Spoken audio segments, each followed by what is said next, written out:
"Step out of the vehicle with your hands where I can see them." The officer's voice boomed through the night, his hand resting menacingly on the holster of his gun. Darius, a tall, slim black teenager, blinked against the blinding red and blue lights flashing in his rearview mirror. His pulse quickened as he tried to steady his breathing. The car, his dad's limited edition luxury Lamborghini Aventador, was a head-turner in any neighborhood, but especially in the quiet, upscale streets of Meadow Pines. "Why are you stopping me, officer?"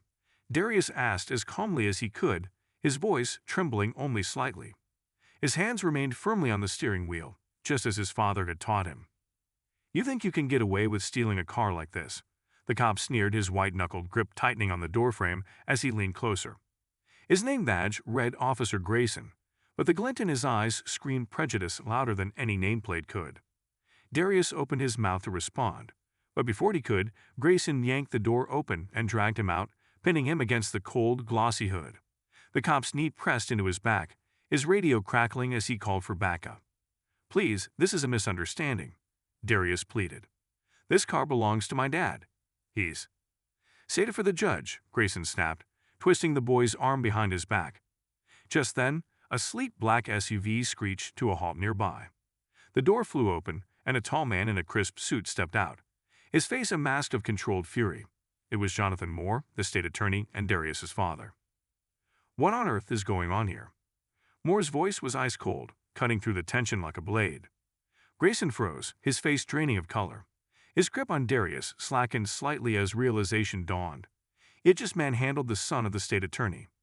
But before anyone could say another word, the sound of another siren pierced the air. Backup had arrived. Earlier that day, Darius was having one of those days that started off as ordinary, but carried a certain unease, like the calm before a storm. He had just turned 17 and was still getting used to driving the car his dad let him borrow occasionally. Remember, his dad had said that morning, handing him the keys, "Drive carefully and avoid any trouble. You know the world isn't always kind to boys who look like you." "Yes, Dad," Darius had replied, rolling his eyes, but deep down he knew his father wasn't exaggerating. His destination wasn't anything fancy, just a trip to meet his best friend, Marcus, at the local basketball court. As he cruised through town, his favorite playlist pumping softly through the car speakers, he felt a rare sense of freedom. But that peace was shattered when he noticed the police cruiser tailing him, its lights off, but its presence heavy. The first interaction with Officer Grayson had been tense but uneventful. He followed Darius for a good 10 minutes, and Darius, doing everything by the book, tried to ignore him. However, it was hard not to feel the weight of those eyes on his back, the silent accusations.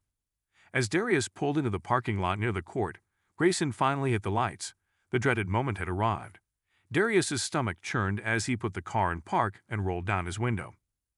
"License and registration," Grayson barked, skipping any pretense of civility. Darius complied, handing over the documents with steady hands. "Is there a problem, officer?" "This car doesn't seem like it belongs to you," Grayson said, scanning the paperwork. His tone suggested he had already made up his mind. "It's registered under Jonathan Moore," Darius explained. "That's my dad." Grayson raised an eyebrow, skepticism etched across his face. "Jonathan Moore, the state attorney?" "Yes, sir," Darius answered, hoping the truth would diffuse the situation. But instead of backing off, Grayson's demeanor hardened. "Step out of the car," he ordered. Back in the present, the arrival of backup officers added another layer of tension to the scene. Grayson, now visibly sweating, stepped away from Darius, who was still bent over the hood of the car. Jonathan Moore walked over with deliberate steps, his every move exuding authority. His piercing gaze swept over Grayson and the newly arrived officers. "This is my son," he said, his voice measured but firm. "And this car is my property." Grayson stammered, his previous bravado nowhere to be found. "I didn't realize." "You didn't realize?" Moore cut him off, his voice rising slightly. "Or you didn't bother to check before treating him like a criminal." The other officers looked at each other uneasily, realizing the gravity of the situation. Grayson opened his mouth to speak, but before he could defend himself, a voice crackled over the radio. "Dispatch, we got a situation in Meadow Pines." Darius, still shaken, finally stood upright, rubbing his sore wrists. His father placed a reassuring hand on his shoulder, but his eyes never left Grayson, who seemed to shrink under the weight of Moore's glare. "We're not done here," Moore said, his tone heavy with promise. The scene outside Meadow Pines escalated quickly. Jonathan Moore, a man known for his calm under pressure, was now standing in the center of a storm. More squad cars rolled up, their lights flashing in an almost mocking rhythm. Neighbors peeked through curtains or stepped onto their porches, their murmurs filling the night air. Grayson shifted uncomfortably under the weight of Moore's gaze. His hand twitched near his belt as if considering his next move.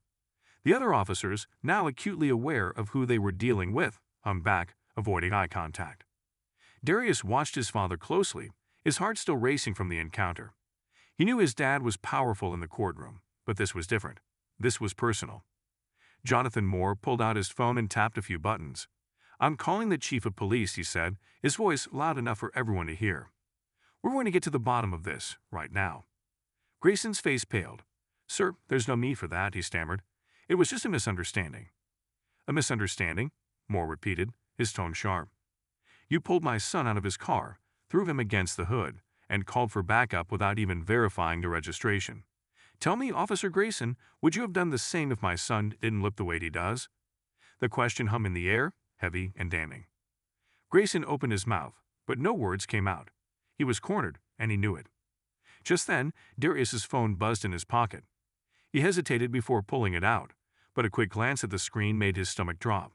Marcus had texted, "Bro, someone's live streaming this. It's all over social media." Darius turned the screen toward his dad, who frowned deeply. Within minutes, the video had already racked up thousands of views, and the comments were pouring in.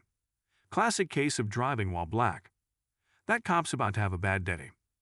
Why is this still happening in 2024? Jonathan Moore sighed, rubbing his temples. He was no stranger to public scrutiny, but this was different. His son had become the center of a racially charged incident, and the world was watching. Earlier that day, Darius had been excited about his weekend plans.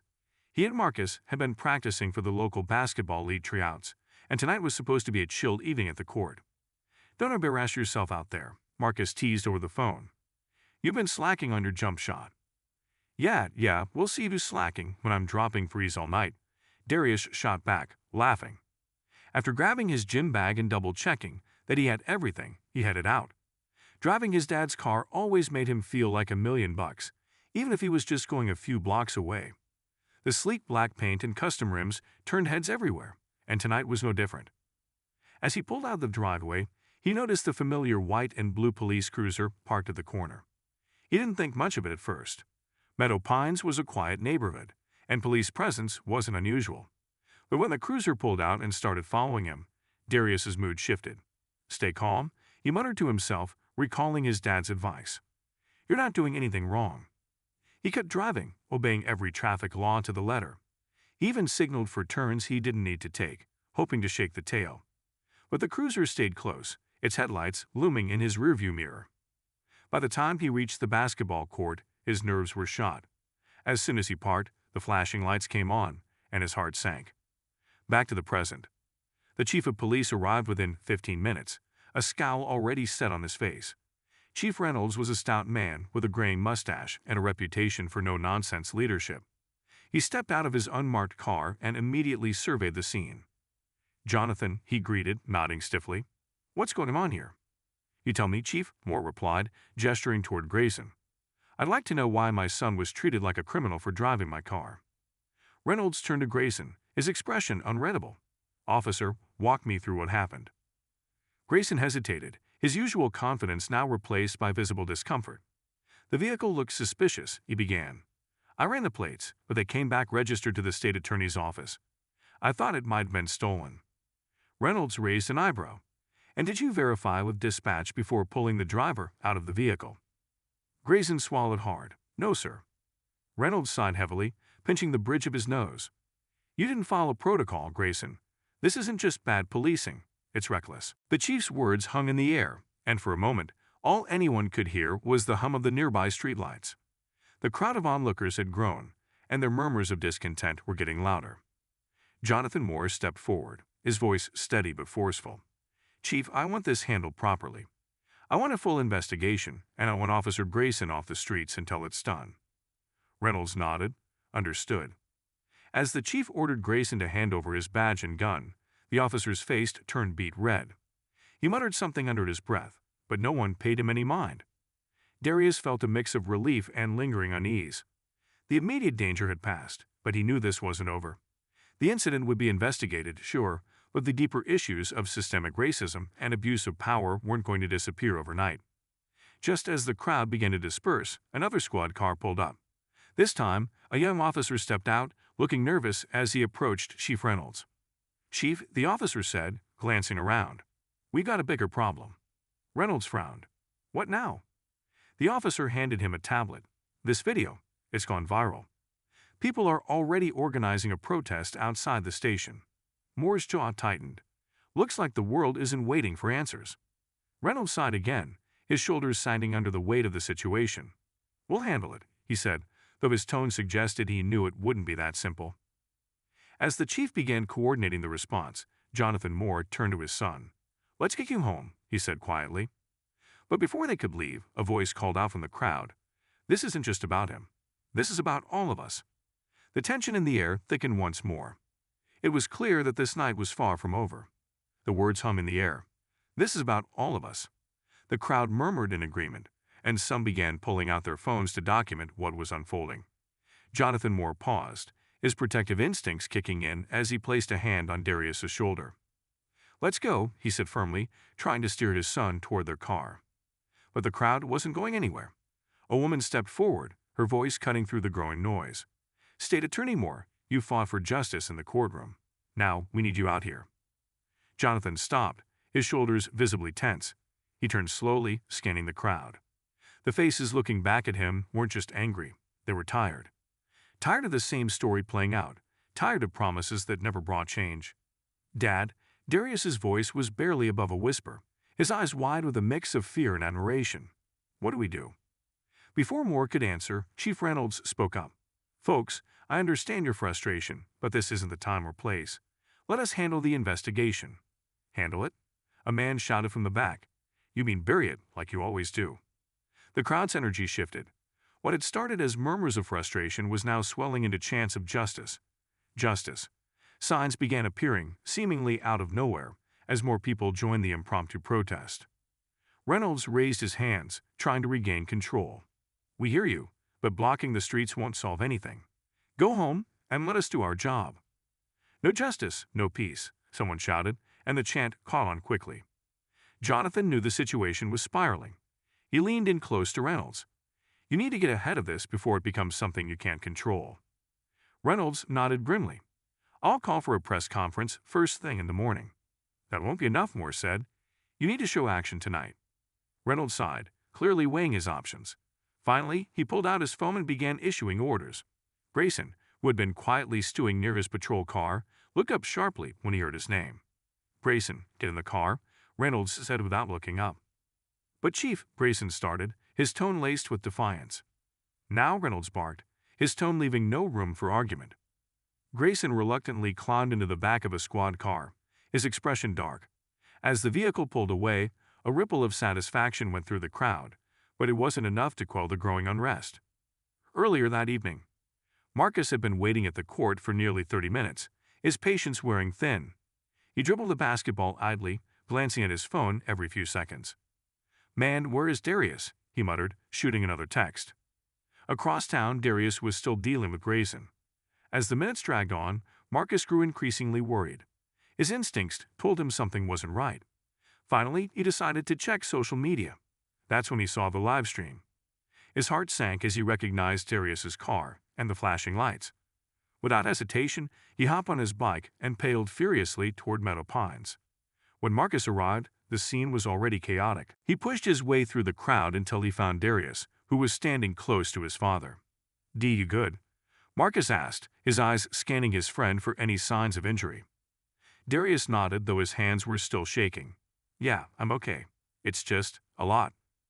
Marcus turned his attention to the crowd, his jaw tightening. "They really did this to you for driving your dad's car?" "Yeah," Darius said quietly. "But it's not just about me anymore." Marcus nodded, understanding the weight of those words. As the night wore on, the protest showed no signs of slowing. More people arrived, some carrying signs, others holding candles. The air was thick with emotion, anger, frustration, but also with a sense of unity. Jonathan Moore stood at the center of it all, a reluctant leader in a moment that was quickly becoming historic. He knew the crowd wouldn't disperse without something tangible. They needed more than promises. They needed proof that change was coming. "Dad," Darius said, his voice hesitant. "What if you spoke to them?" Jonathan hesitated. He was used to speaking in courtrooms, where every word was calculated, every argument meticulously prepared. This was different. This was raw, unfiltered, and deeply personal. But as he looked out at the sea of faces, young, old, black, white, he realized he didn't have a choice. These people weren't just looking for a state attorney. They were looking for hope. He stepped forward, raising his hands for silence. Slowly the chants died down, and all eyes turned to him. "I'm not here as the state attorney tonight," he began, his voice steady. "I'm here as a father, as a member of this community, and as someone who is just as tired as you are." The crowd listened intently, their energy shifting from anger to anticipation. "What happened to my son tonight is unacceptable," Moore continued. "But let's be clear, it's not unique. It's part of a larger problem that we've been fighting for far too long." A murmur of agreement swept through the crowd. "I promise you this, there will be accountability. Not just for what happened tonight, but for every incident like it. We're going to make sure that our voices are heard, and the real change happens, not tomorrow, not next year, but now." The crowd erupted into applause, their chants of justice, ringing louder than ever. But just as the atmosphere began to feel hopeful, a sudden commotion broke out near the back of the crowd. Someone shouted, and within seconds, the sound of glass shattering pierced the air. Jonathan turned sharply, his heart sinking. He could see a small group of people smashing windows and overturning trash cans, their actions threatening to overshadow the peaceful protest. "Dad, look." Darius pointed toward the chaos, his face filled with worry. Jonathan's mind raced. If things escalated further, it could give the authorities an excuse to crack down hard, and that was the last thing they needed. Chief Reynolds, who had been standing nearby, grabbed his radio. "We need to contain this now," he said, his tone urgent. Jonathan stepped forward, raising his voice to address the crowd again. "Stop, this isn't the way." But his words were drowned out by the growing chaos. The peaceful protest was teetering on the edge of a full-blown riot. The crowd's energy shifted from unified determination to a volatile mix of fear and rage. The sound of shattering glass reverberated through the streets, accompanied by the distant wail of approaching sirens. Jonathan Moore's heart sank. The protest had been on the verge of something powerful. Now it was spiraling out of control. "Stay close to me," he said to Darius, his voice firm but laced with urgency. "Dad, what do we do?" Darius asked, his eyes darting nervously toward the chaos. Jonathan's mind raced. The peaceful protest couldn't afford to dissolve into violence. If things escalated, the narrative would shift, and the focus would be lost. He knew how these situations played out in the media. A peaceful call for justice overshadowed by images of destruction. Chief Reynolds was already barking orders into his radio. "Units, form a perimeter around the block. Contain the disturbance but do not engage unless absolutely necessary." The chief's voice betrayed his unease. He knew as well as Jonathan did that any misstep tonight could ignite something much larger. Earlier that evening, inside the quiet living room of the Moore household, Jonathan had been preparing for a meeting with city officials when his phone buzzed with an alert. He glanced at the screen and frowned. A news outlet was reporting on the protest forming outside Meadow Pines. He hadn't expected the situation to blow up so quickly. With a sigh, he set down his notes and grabbed his jacket. Darius's face flashed in his mind.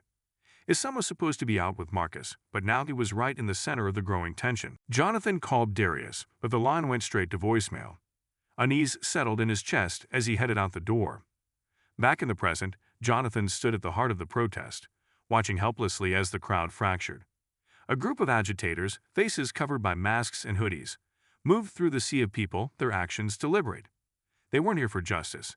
They were here to incite chaos.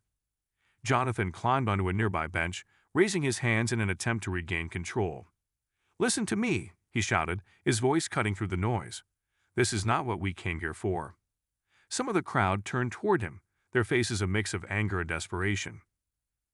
"We're here to demand accountability, to stand against injustice, not to destroy our own community." Jonathan's voice was steady, but his eyes burned with urgency. The crowd began to quiet, his words pulling some of them back from the brink. But before the tension could fully ease, a loud pop echoed through the air. A canister of tear gas landed in the middle of the street, hissing as it released a plume of smoke. The crowd panicked, people scattering in all directions. Shouts of confusion and fear erupted, drowning out Jonathan's attempts to restore order. Darius coughed violently, his eyes watering as the gas spread. Jonathan grabbed his arm, pulling him toward a safer area. "Dad, they're using tear gas," Darius exclaimed, his voice hoarse. Jonathan's jaw clenched. "It's not from Reynolds' men," he said grimly. "Someone else brought this." In the chaos, Jonathan spotted Chief Reynolds, his face a mask of frustration. "Who authorized tear gas?" The chief shouted into his radio, but the response was drowned out by the cacophony around them. Unknown to the crowd, the small group of agitators had come prepared.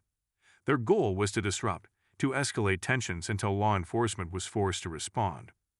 They knew that the introduction of tear gas would create confusion and fear, pushing the protest into dangerous territory. Hidden among the chaos, one of them pulled out a lighter, igniting a small Molotov cocktail.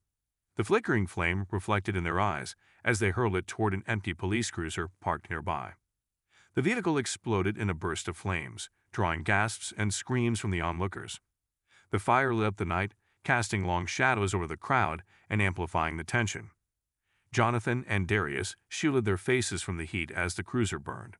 The sight of the flames seemed to push the crowd over the edge. People who had come with peaceful intentions were now caught in a whirlwind of panic and fury. "We have to stop this," Darius said urgently. "It's getting out of hand." Jonathan nodded, his mind working rapidly. He needed to act before the situation escalated further. He pulled out his phone and dialed a number. "Who are you calling?" Darius asked. "The mayor," Jonathan replied. "We need her here now." As the phone rang, Jonathan scanned the crowd, his eyes landing on Marcus, who was trying to calm a group of younger protesters. He gave Darius a quick nod. "Go help Marcus keep them safe." Darius hesitated for a moment, but then ran toward his friend. Jonathan turned his attention back to the phone as it connected. "Jonathan, what's going on?" Mayor Patel's voice was tense. "We got a situation," Jonathan said quickly. "The protest was peaceful, but it's spiraling. We need a strong public statement from you, tonight." The mayor sighed. "I've been monitoring the situation. I'll issue a statement, but I need you to keep things from escalating any further." "I'll do my best," Jonathan said, glancing at the growing flames, "but we need real action. The community won't settle for empty words." "I hear you," the mayor said. "I'm on my way." As the mayor made her way to the scene, the protest continued to fracture. Some groups were actively trying to de-escalate, forming human chains to protect vulnerable individuals. Others, fueled by rage and the confusion caused by the tear gas, clashed with police officers, forming a perimeter. Marcus and Darius worked tirelessly, guiding people away from the most dangerous areas. At one point, Marcus grabbed Darius's arm and pointed. "Look, that kid's in trouble." A young boy, no older than 12, was trapped near the burning cruiser, coughing and crying as the smoke surrounded him. Without hesitation, Darius sprinted toward him, covering his own face with his shirt. "Hey, it's okay, I got you," Darius said, wrapping his arms around the boy and leading him to safety. Marcus met them halfway, helping to carry the boy to a nearby medic station. "You're a hero, Dee," Marcus said, clapping his friend on the back. Darius managed a weak smile. "We got to stick together." Just as things seemed to be calming slightly, a new group arrived on the scene. Dressed in riot gear, these officers were from a different precinct, one known for its aggressive tactics. Jonathan spotted them immediately and felt his stomach drop. He rushed over to Chief Reynolds. "Who called them in?" Reynolds looked just as surprised. "Not me. Someone higher up must have pulled the trigger." Jonathan cursed under his breath. "They'll only make things worse."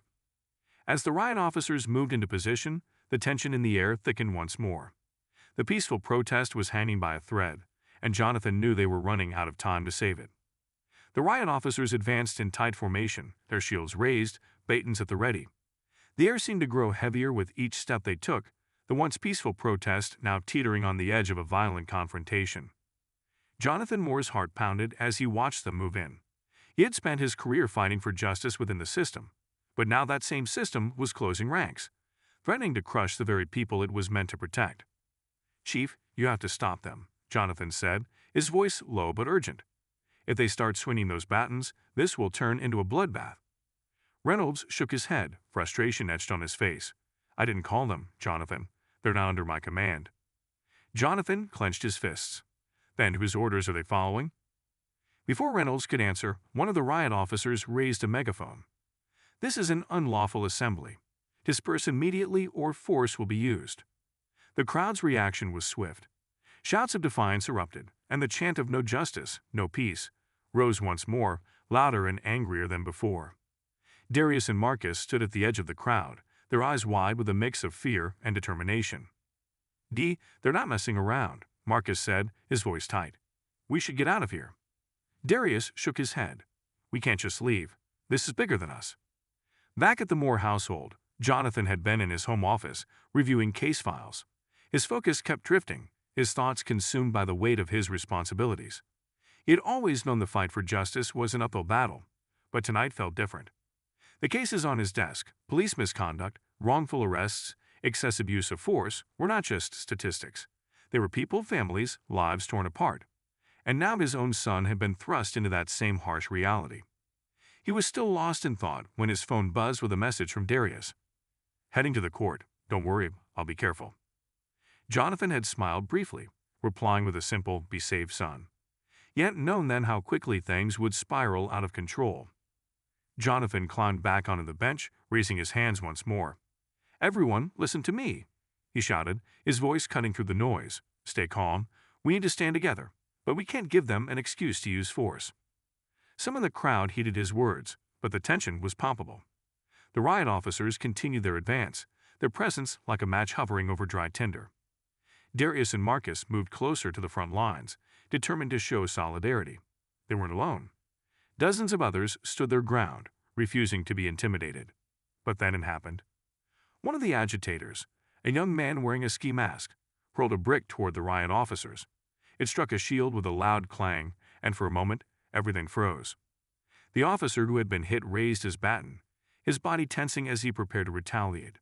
The crowd braced themselves, their collective breath held. Jonathan shouted, "Stop! Don't do this!" But it was too late. The officer swung his baton, striking a young woman who had been standing near the front. She cried out in pain as she crumpled to the ground. Chaos erupted. The sight of the woman being struck was like a spark igniting a powder keg.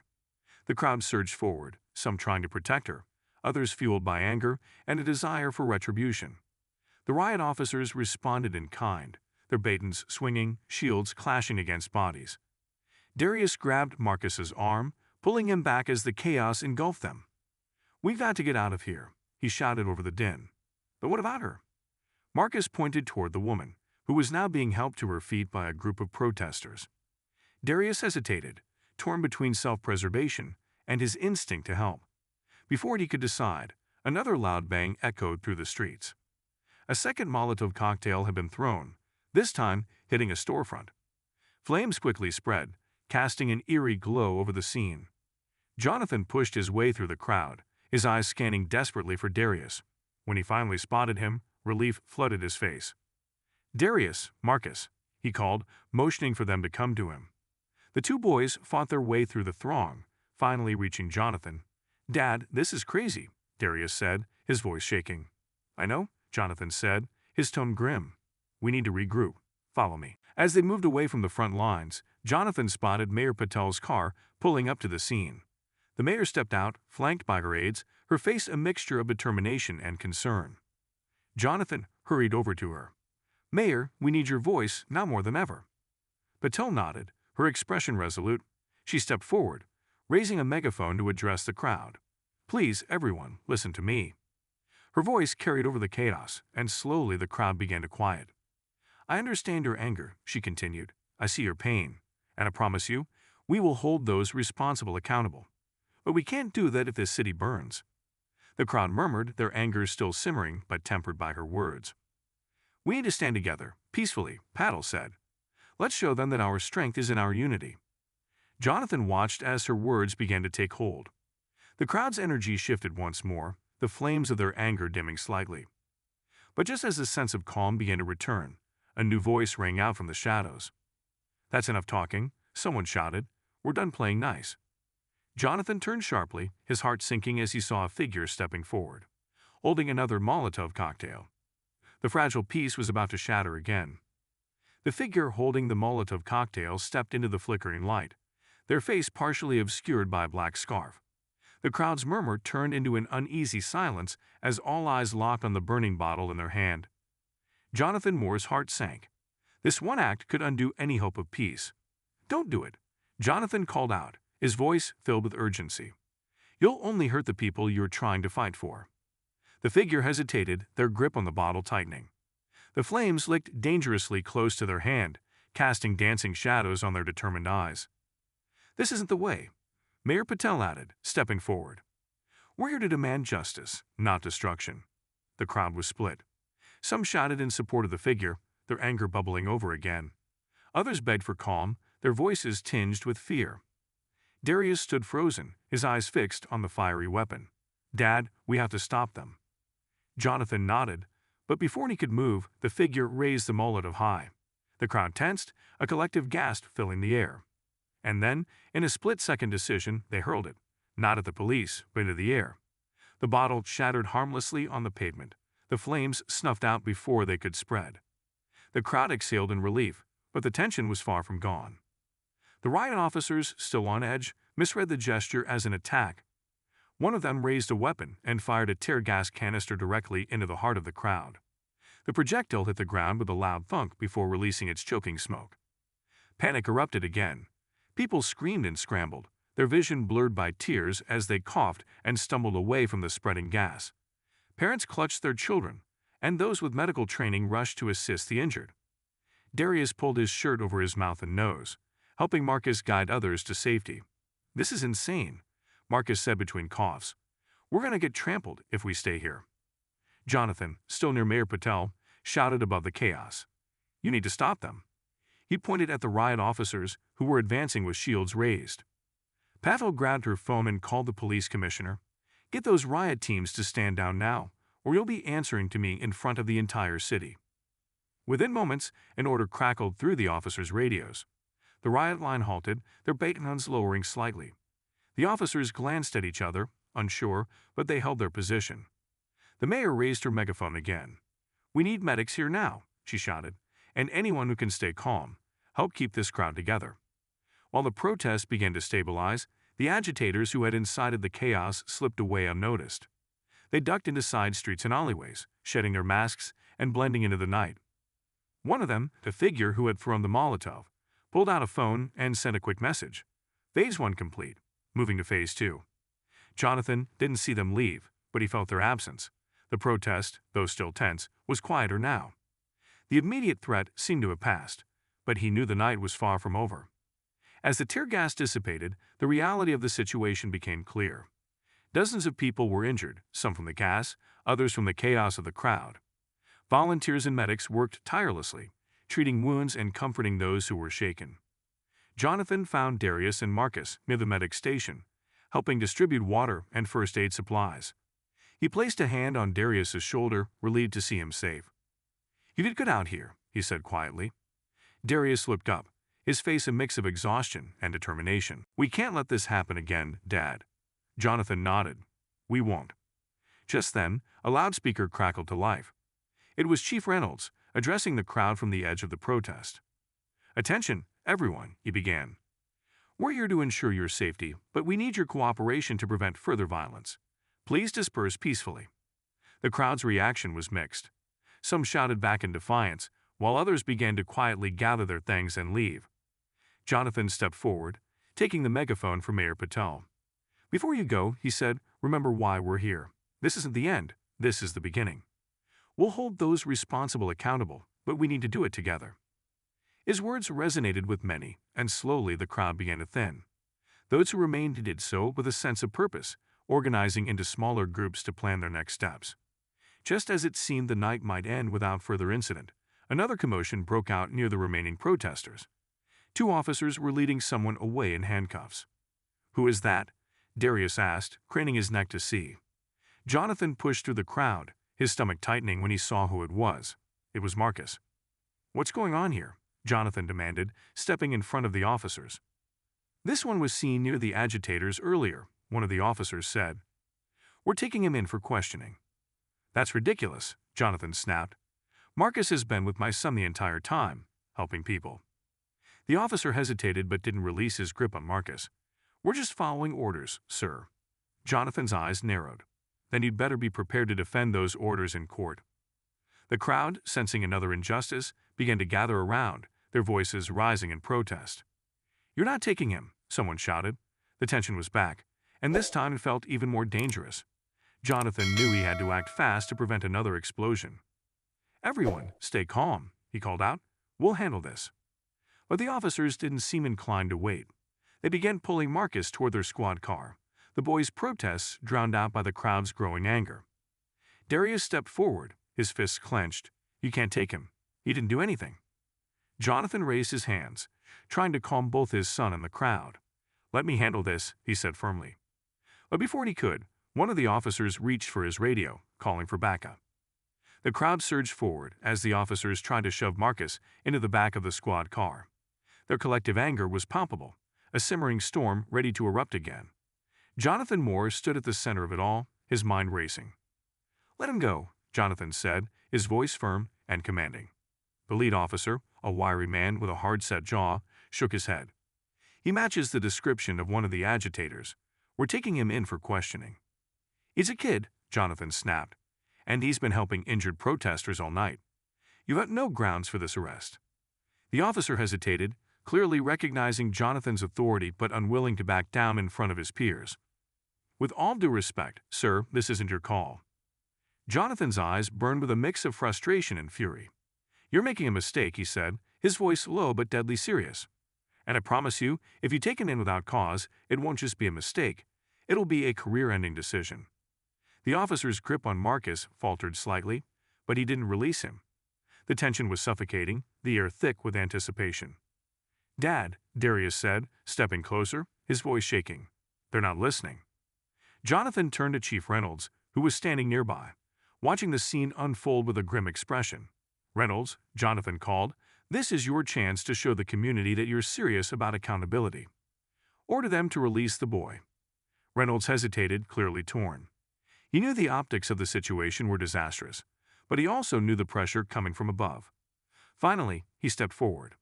"Let him go," Reynolds said, his voice quiet but firm. The officers exchanged uneasy glances. The lead officer opened his mouth to protest, but Reynolds cut him off with a sharp look. "That's an order," Reynolds said. Reluctantly, the officers released Marcus, who stumbled slightly before Darius caught him. The crowd cheered, their chants of "let him go," shifting to "justice now." Jonathan helped Marcus to his feet, placing a reassuring hand on the boy's shoulder. "You okay?" Marcus nodded, his face pale but resolute. "Yeah, thanks, Mr. Moore." Jonathan turned back to the crowd, raising his hands once more. "This is what we can do when we stand together," he said, his voice carrying over the noise. "But we can't lose sight of our goal. Tonight was just the beginning.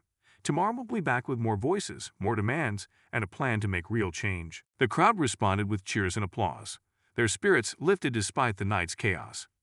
Mayor Pahel stepped forward, her expression one of cautious optimism. "Thank you, Jonathan," she said quietly. "We'll work together to make sure this doesn't happen again." Jonathan nodded, though he knew the road ahead would be long and difficult. As the crowd began to disperse, Jonathan's phone buzzed in his pocket. He stepped away from the noise and answered, "This is Moore." The voice on the other end was cold and familiar. "Jonathan, it's Commissioner Bennett." Jonathan's jaw tightened. Bennett was known for his hardline stance on protests and had clashed with Moore before. "What do you want, Bennett?" "I've been monitoring the situation," Bennett said. "You handled it well tonight, but don't get too comfortable. There are forces at play here that you don't control." Jonathan's grip on the phone tightened. "If you're trying to threaten me, Bennett, you'll have to do better than that."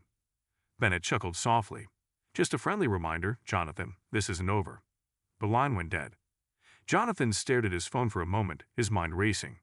He knew Bennett wasn't bluffing. There were powerful people who didn't want change, and they would do everything in their power to maintain the status quo. Later that night, Jonathan, Darius, and Marcus sat in the living room, the adrenaline from the evening slowly wearing off. Marcus had insisted on staying over, not wanting to be alone after the ordeal. "You think they'll really change anything?" Darius asked, his voice heavy with doubt. Jonathan sighed, leaning back in his chair. "Change is never easy, son. But tonight, we took the first step." Marcus nodded, though his expression was still troubled. It's scary, though, knowing that they can just take you, even if you didn't do anything. Jonathan placed a reassuring hand on Marcus's shoulder. That's why we fight. So that one day, no one has to live in fear. The room fell into a contemplative silence, each of them lost in their thoughts. But just as Jonathan was beginning to relax, his phone buzzed again. This time, it was a message. You're making enemies, Moore. Be careful. Jonathan's eyes narrowed as he read the message. The fight was far from over, and the next battle was already on the horizon. Before Jonathan could fully process the message, a loud knock echoed through the house. Everyone tensed. Who could that be at this hour? Darius asked, his voice low. Jonathan stood motioning for the boys to stay put. He walked to the door, his every instinct on high alert. When he opened it, his breath caught. Standing on the porch was a man in a dark suit, his face shadowed by the porch light. He held a manila envelope in his hand. Mr. Moore, the man said, his voice calm but menacing. We need to talk. Jonathan's eyes narrowed. Who are you? The man handed him the envelope. Let's just say I work for people who don't appreciate your recent activities. Inside, you'll find everything you need to reconsider your next moves. Jonathan stared at the envelope, his mind racing. If this is some kind of threat. The man cut him off with a smirk. It's not a threat, Mr. Moore. It's a promise. Without another word, the man turned and disappeared into the night, leaving Jonathan standing in the doorway, the envelope clutched in his hand. Jonathan Moore stood frozen in the doorway, the manila envelope heavy in his hand. The man who had delivered it had vanished into the night as quickly as he'd arrived, leaving behind an unsettling silence. Darius and Marcus, still seated in the living room, watched Jonathan anxiously. Dad, Darius said, breaking the silence. What's going on? Who was that? Jonathan didn't answer immediately. His mind raced with possibilities, each one more dangerous than the last. He closed the door slowly, locking it before turning back to the boys. Stay here, he said, his voice steady but tense. I need to see what this is. Jonathan walked to his study and closed the door behind him. He sat at his desk, the envelope still unopened. For a moment, he hesitated. Whatever was inside could change everything. With a deep breath, he tore it open. Inside the envelope were several documents, photographs, and a USB drive. Jonathan's eyes scanned the contents quickly, his stomach tightening with each passing second. The documents detailed private conversations, financial transactions, and other sensitive information, some of it related to him, but much of it implicated powerful figures in law enforcement and local government. The photographs were worse. They showed Jonathan attending various community events, shaking hands with activists, speaking at protests. But they were taken out of context, positioned to make it look like he was leading a radical movement. Jonathan inserted the USB drive into his laptop. A series of videos appeared on the screen. Some showed violent protests from years ago, spliced with clips of Jonathan's speeches. The editing was masterful, designed to paint him as a dangerous agitator. Then came the final file, a letter, digitally signed by someone high up in the state government. It was a draft order to open an investigation into Jonathan Moore, citing him as a threat to public safety. Jonathan leaned back in his chair, his mind reeling. The message was clear: back off, or they would destroy him. Jonathan emerged from his study, his face a mask of calm despite the storm raging inside him. Darius and Marcus looked up expectantly. What's in the envelope? Darius asked. Jonathan hesitated for a moment. He didn't want to burden the boys with the full weight of the truth, but they needed to understand the gravity of the situation. It's a warning, he said finally. Some powerful people don't like what we're doing, and they're trying to scare us. Marcus frowned. What kind of people? The kind who will do anything to protect their power, Jonathan said, his voice firm. But we're not going to let them intimidate us. Darius's jaw clenched. So what do we do? Jonathan sat down, his gaze steady. We fight smarter. We expose the truth before they can spin their lies. He turned to Marcus. You and Darius need to be careful. No more solo trips, no unnecessary risks. They'll be watching us. The boys nodded, their determination matching Jonathan's. The next morning, Jonathan made several phone calls. He reached out to trusted allies, community leaders, legal experts, and journalists who could help him navigate the storm ahead. One of those calls was to his longtime friend and investigative journalist, Claire Henderson. Jonathan, Claire said when she picked up, I saw the footage from last night. You're in the thick of it. I'm afraid it's worse than that, Jonathan replied. I've got evidence of a coordinated effort to take me down. I need your help to get ahead of it." Claire didn't hesitate. "Send me everything. I'll start digging." "Thank you, Claire," Jonathan said. "We need to move fast. They're not going to wait." That evening, Jonathan gathered Darius and Marcus in the living room again. The news was on, covering the previous night's protest and the growing tensions in the city. As expected, the coverage was mixed, some outlets focusing on the calls for justice, others highlighting the violence and destruction. But then, a breaking news alert flashed across the screen.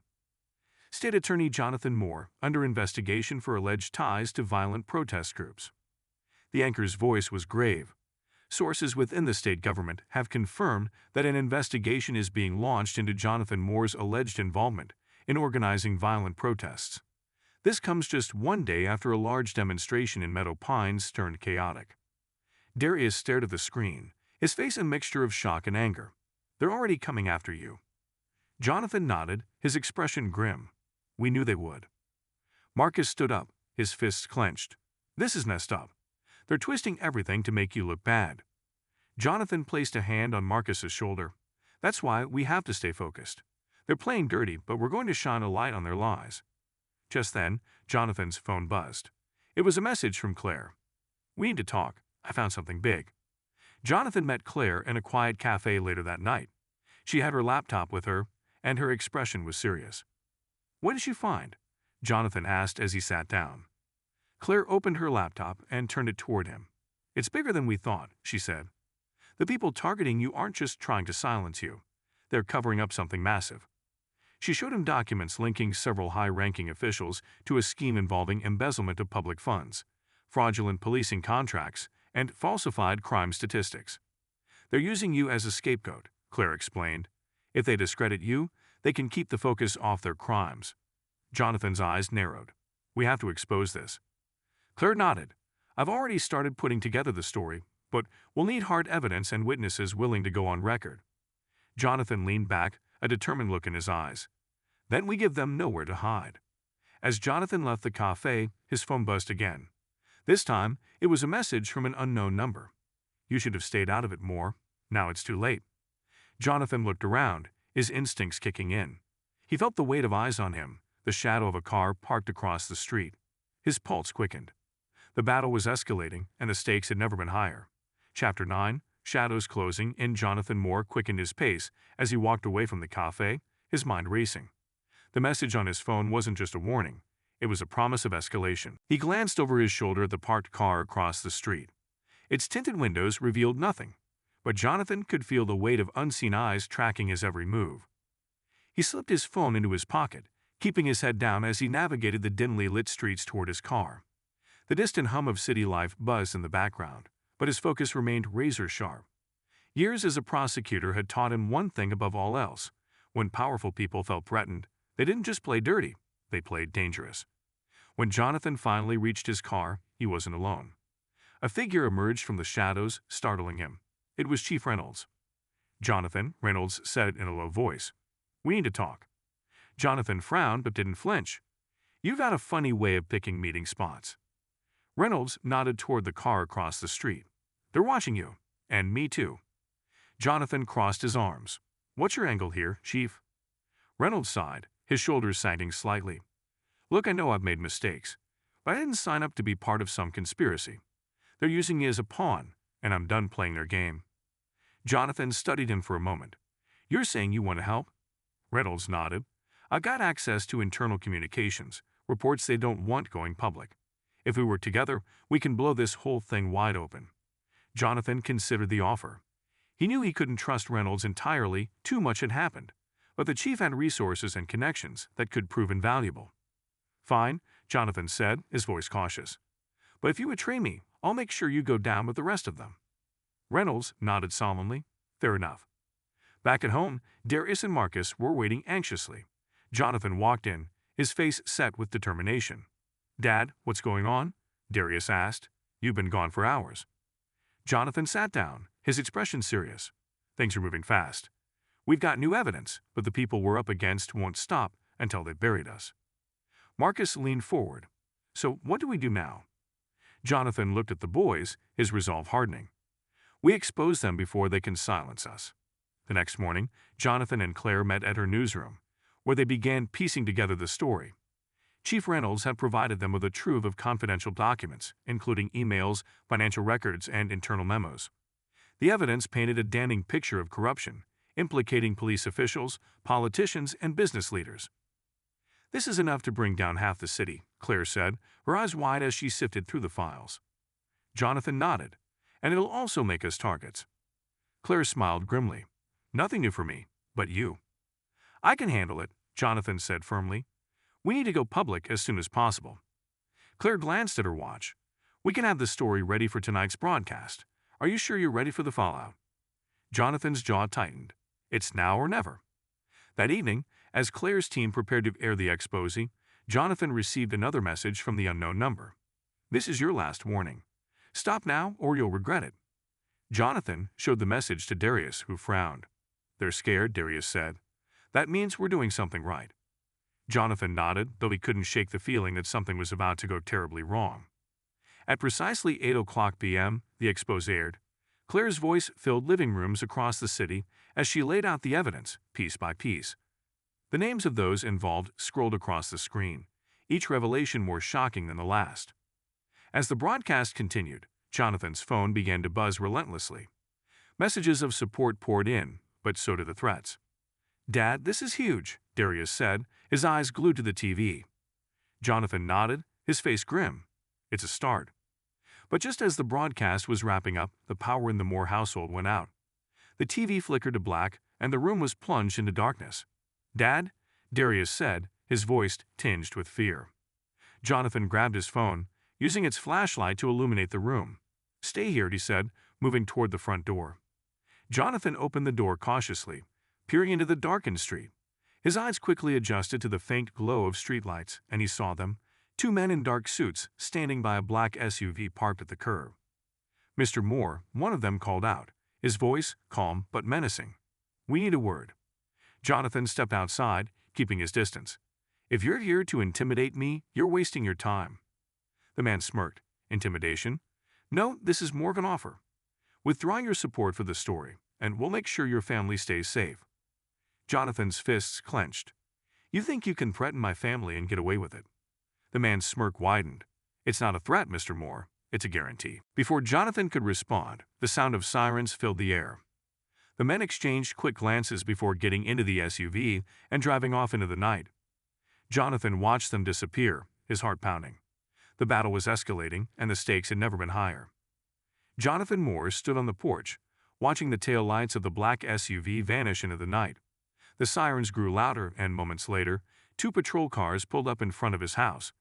Chief Reynolds stepped out, his face a mask of urgency. "Jonathan," Reynolds said as he approached, "we got a problem." "You're telling me," Jonathan replied, his voice tense. "They were just here, threatening my family." Reynolds nodded grimly. "It's worse than that. We've received credible intel. There's a coordinated effort to discredit and silence you, and it's coming to a head tonight." Jonathan's jaw tightened. "What are they planning?" Reynolds glanced over his shoulder, ensuring no one else was listening. "They're setting you up. A raid is planned on your home, and they'll claim to have found evidence linking you to extremist groups." Jonathan's stomach churned. "They're framing me." Reynolds nodded. "You need to get your family out of here now." Jonathan rushed back inside, his mind racing. Darius, Marcus, "Pack your things. We're leaving." "What? Why?" Darius asked, his eyes wide with confusion. "There's no time to explain," Jonathan said. "Just do it." Within minutes, the boys had packed their essentials. Jonathan led them out the back door, where a plain, unmarked car was waiting. "Where are we going?" Marcus asked as they climbed in. "To a safe house," Reynolds said from the driver's seat. "Somewhere they can't touch you." Jonathan sat in the passenger seat, his mind already working on the next steps. "We need to stay ahead of them. Claire's story bought us time, but they won't stop until they've buried us." Reynolds nodded. "We got allies who can help. Lawyers, journalists, even a few officers who are still loyal to the truth. But we need to act fast." The safe house was a modest cabin on the outskirts of the city, hidden behind a thick grove of trees. It was stocked with basic supplies and communication equipment, but its most valuable asset was its anonymity. "This place should buy us a few days," Reynolds said as they entered. "But after that, you'll need a more permanent solution." Jonathan nodded. We'll figure it out." Darius looked around, his face a mix of fear and determination. "Dad, how long do we have to stay here?" "Until it's safe," Jonathan replied, "but we won't just be sitting around. We're going to keep fighting." That night, Jonathan reached out to Claire again, updating her on the situation. "They're escalating," he said. "We need to push harder." Claire didn't hesitate. "I've already got follow-ups lined up. We'll expose their every move." Jonathan also contacted a trusted legal advisor, Sarah Kim, who had experience with high-profile cases. "We're going to need an airtight defense," he told her, "and we'll need to challenge their narrative at every turn." "You got it," Sarah replied. "We'll fight this head-on." Just as Reynolds had warned, the raid on Jonathan's home happened in the early hours of the morning. News crews were conveniently tipped off, and by sunrise, footage of police officers storming the house was plastered across every major network. Breaking: State Attorney Moore's residence raided in connection to extremist activity. Jonathan watched the broadcast from the safe house, his fists clenched in anger. "They're playing dirty. They want to turn public opinion against you," Claire said over a secure video call. "But we've got the truth on our side." Reynolds added, "We're tracking their every move. The evidence they planted won't hold up under scrutiny." Despite the media frenzy, support for Jonathan grew. Protests erupted across the city, with thousands demanding justice and accountability. The hashtag #StandWithMoore trended nationwide, amplifying the call for change. Jonathan knew this was their chance. "We need to channel this momentum," he said. "We're not just fighting for my name. We're fighting for everyone who's been silenced." Over the next few days, Claire's team released a series of bombshell reports, exposing the full extent of the corruption. The public outrage was overwhelming, forcing officials to respond. Arrests were made and resignations followed, including that of Commissioner Bennett. Finally, Jonathan's name was cleared. The fabricated charges against him were dropped, and those responsible were held accountable. As the dust settled, Jonathan stood before a massive crowd gathered at City Hall. Darius and Marcus stood beside him, proud and unwavering. "We faced incredible challenges," Jonathan said, his voice carrying across the crowd. "But together, we've shown that truth and justice will always prevail." The crowd erupted into applause, their chants of justice echoing through the city. Jonathan turned to his son, placing a hand on his shoulder. "This is just the beginning, Darius. There's still so much work to be done." Darius nodded, his eyes filled with determination. "And we'll do it together." The city of Meadow Pines had changed. The air buzzed with a new sense of purpose, fueled by the collective power of a community that had stood up to corruption and won. But for Jonathan Moore, Darius, and everyone involved, the fight was far from over. The weeks following the public exoneration of Jonathan Moore were filled with rebuilding, both physically and emotionally. Businesses that had been damaged during the protests reopened, their storefronts adorned with signs of solidarity. Justice for all. We stand together. #StandWithMoore. Jonathan used his platform to advocate for systemic reforms. With the support of Mayor Patel, he spearheaded initiatives aimed at improving police accountability, enhancing community oversight, and providing better legal representation for marginalized groups. Chief Reynolds, now fully aligned with the movement, led an internal overhaul of the police department. Officers like Grayson were dismissed and faced criminal charges, while new training programs focused on de-escalation and bias reduction. Darius and Marcus, once reluctant participants in the movement, found themselves stepping into leadership roles. They'd organized youth forums, using their experiences to inspire others. At one such event, Darius stood before a group of young activists, his voice steady and confident. "Change doesn't come from staying silent. It comes from standing up, even when it's hard. We've seen what's possible when we come together, and it's up to us to keep pushing." Marcus added, "We're not just here to protest. We're here to build something better for everyone." Their words resonated, sparking a wave of youth-led initiatives across the city. Claire Henderson's exposes won her several journalism awards, but she remained focused on the work. She continued to shine a light on corruption, using her platform to hold those in power accountable. "I didn't do this alone," she said during an interview. "This was a collective effort, a community standing up for what's right. And as long as there's injustice, we'll keep fighting." With the immediate threat behind him, Jonathan returned to his role as state attorney, more determined than ever. But his mission had evolved. He no longer saw his position as just a job. It was a responsibility, a chance to enact meaningful change. One morning, as he prepared for another day of work, Darius approached him. Dad, I've been thinking, Darius said. I want to study law. Jonathan's eyes widened, a proud smile spreading across his face. Law, huh? You sure you're ready for all that? Darius nodded. If I've learned anything from you, it's that the law can be a powerful tool for justice. I want to be part of that. Jonathan placed a hand on his son's shoulder. You'll be great. And if you ever need advice, you know where to find me. As the months passed, Meadow Pines became a beacon of hope and resilience. The city's journey wasn't perfect, and challenges remained, but its people had proven that change was possible. On the one-year anniversary of the pivotal protest, a large gathering took place at the newly renamed Moore Plaza, a symbol of the city's transformation. Jonathan, Darius, Marcus, and Claire stood together on stage, addressing the crowd. We are proof, Jonathan said, that no matter how powerful the opposition, truth and justice will always find a way. The crowd erupted in applause, their voices echoing across the plaza. As the sun set over the city, Jonathan stood on the steps of City Hall, watching as families, friends, and activists mingled, their spirits high. Darius joined him, a thoughtful expression on his face. Do you think it'll ever really be over? He asked. Jonathan smiled softly. Justice isn't a destination, son. It's a journey, and as long as there's work to be done, we'll keep walking that path. Darius nodded, his resolve firm. Then, let's keep walking. Together they stood, ready for whatever lay ahead. The fight for justice was never ending, but in Meadow Pines, it was a fight they were prepared to face, together.